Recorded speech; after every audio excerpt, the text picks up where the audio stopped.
nod your head and wake up.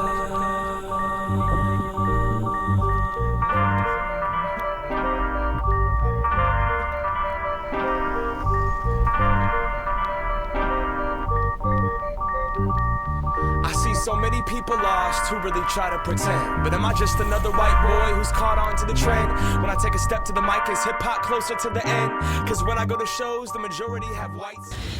¿Por qué piensa usted que en nuestras comunidades no tenemos tiendas beneficiales? Porque no nos ponemos de acuerdo toda la comunidad para protestar en eso, pues de que necesitamos tiendas beneficiales, no tiendas que no nos convienen que estén cerca de nuestra comunidad. ¿Usted piensa que nuestras nuevas tiendas de marihuana los están ayudando? Bueno, en mi forma de pensar no, porque para mí no trae nada bueno ni para mis hijas ni para la juventud.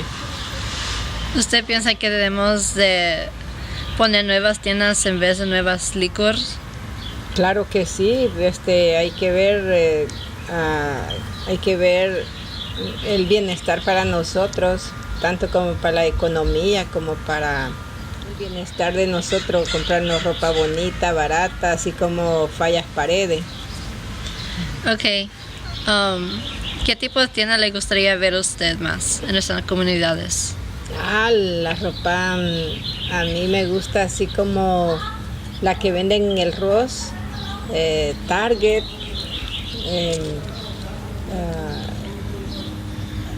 la Factory to You, me gusta esa tienda porque encontramos cosas baratas y bonitas. ¿Usted piensa que estas tiendas que no los benefician toman una parte en las actividades de los criminales aquí? ¿Y por qué? Oh, sí, porque empezando con los vicios, pues eso trae una destrucción, empezando con ellos, y la gente que está alrededor de ellos sufren porque luego no tienen dinero fácil en sus manos y tienen que asaltar para tener dinero fácil en las manos y comprar el vicio.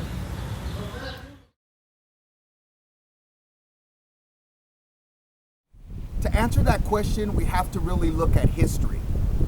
There was a process historically in the development of cities and communities called environmental racism.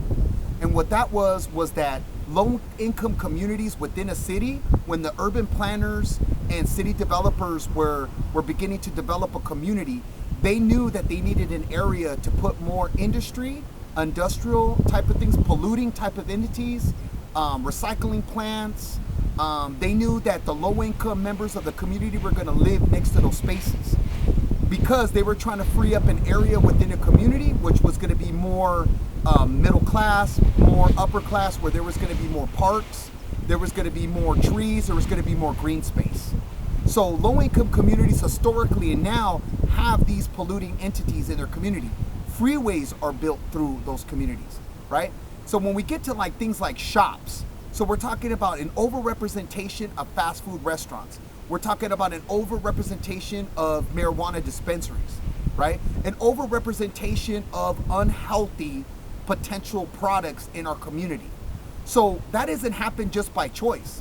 Cities and communities actually, like city councils and state governments, decide who gets permits and who's allowed to set up some of those shops in our communities that might contribute to unhealthy outcomes, right? So when we look at higher rates of violence and we look at higher rates of alcoholism and drug addiction, we have to ask ourselves, what is that correlation to the overrepresentation of liquor stores or marquetas in our community that have liquor or that provide, blunt wraps or things like that that might contribute to some of those addictive behaviors or some of the traumas that happen in our community?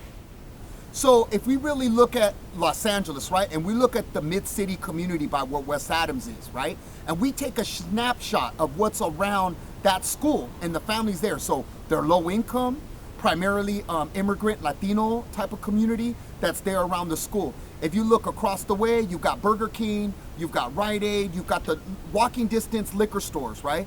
And what you'll see is that, you'll have an open representation of that. If we would look to the west side of Los Angeles, if we look into the city of Santa Monica, and we looked at the entities that were around that school or around schools like Venice, it would not look the same, right?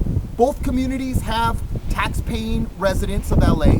Both communities are families that are trying to create better opportunities, right, for their children and their community.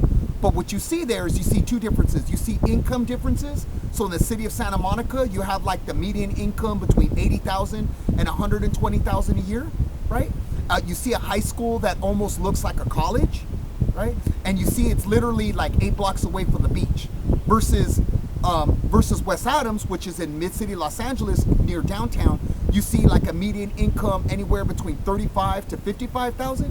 You see it more immigrant, first-generation immigrant type of community where there's a majority of renters.